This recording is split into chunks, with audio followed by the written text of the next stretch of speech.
The story begins in 1933, in the middle of the Great Depression. New York City is struggling. People are hungry, jobs are scarce, theaters are shutting down. Ambitious but reckless filmmaker Carl Denham refuses to accept failure.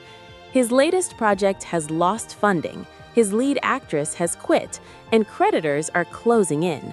But Denham has a secret, a mysterious map leading to a lost island hidden in the Indian Ocean. An island shrouded in fog, an island no one dares to visit. He believes this island will give him the greatest film ever made. Desperate to find a new leading lady, Denham stumbles upon Ann Darrow, a struggling actress caught stealing fruit because she can't afford food. Instead of turning her in, he offers her a lifeline, the role of a lifetime. Anne agrees. Screenwriter Jack Driscoll, who originally wanted nothing to do with Denham's madness, is forced aboard the ship to finish the script on the journey. And so, the ship venture sails into the unknown. As they travel across treacherous waters, tension grows. Captain Inglehorn is suspicious of Denham's secrecy. The crew senses something isn't right. Then they hit a violent storm.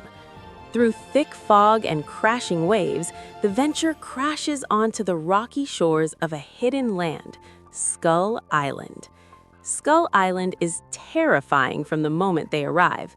Towering cliffs, dense jungle, strange animal cries echoing through the darkness. The crew discovers a massive, ancient wall, weathered and enormous, clearly built to keep something out or in. Suddenly, the island's native tribe attacks. They are aggressive, silent, and ritualistic. That night, Anne is kidnapped from the ship. She is tied to wooden pillars beyond the giant wall as the tribe performs a ritual chant. They are offering her to something they call Kong. The ground shakes, trees break, and from the jungle emerges a colossal gorilla, over 25 feet tall, King Kong. He is terrifying, raw power, muscular, ancient, dominant. But when he sees Anne, something changes. Instead of killing her, he studies her, curious, confused. He takes her into the jungle. Meanwhile, Jack and the crew venture into Skull Island to rescue Anne. What follows is pure nightmare. They are attacked by a herd of brontosauruses, triggering a chaotic stampede. Giant V-Rex predators, more aggressive and powerful than a T-Rex, hunt them. Several crew members fall into a ravine and are devoured by monstrous insects in one of the film's most horrifying scenes. Skull Island is not just dangerous, it is prehistoric. Dinosaurs roam freely. Massive insects crawl beneath the earth. Every step could mean death. While the crew struggles to survive, Anne begins to see another side of Kong. He is lonely. He is the last of his kind. He doesn't understand beauty, but he recognizes it. To calm him, Anne performs comedy routines, juggling, dancing, making funny faces. Kong laughs. A deep, rumbling, childlike laugh.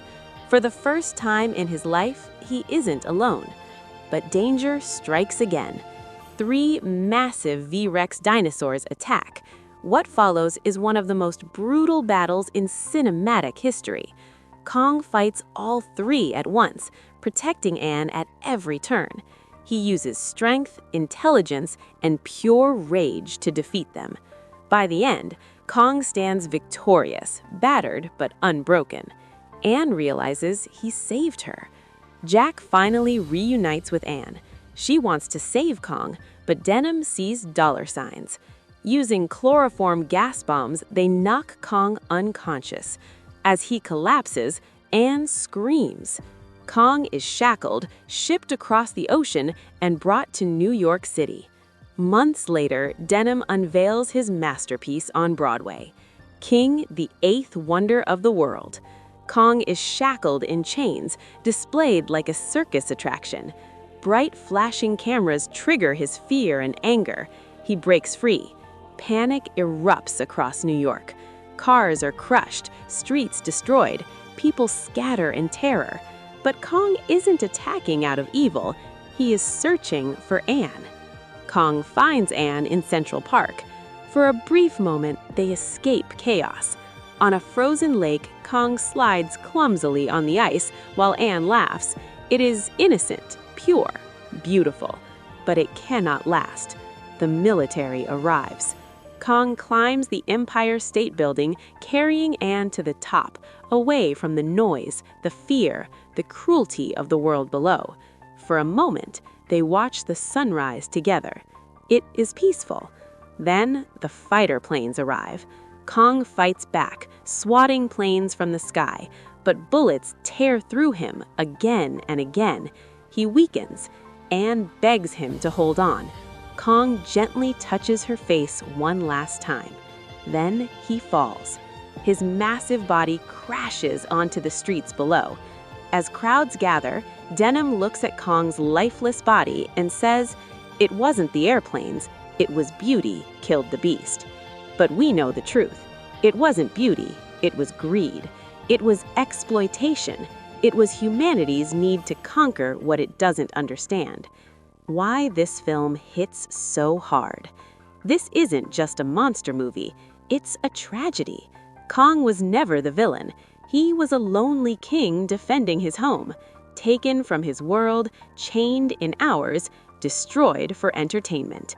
And that's why King Kong remains one of the most emotional adventure films ever made.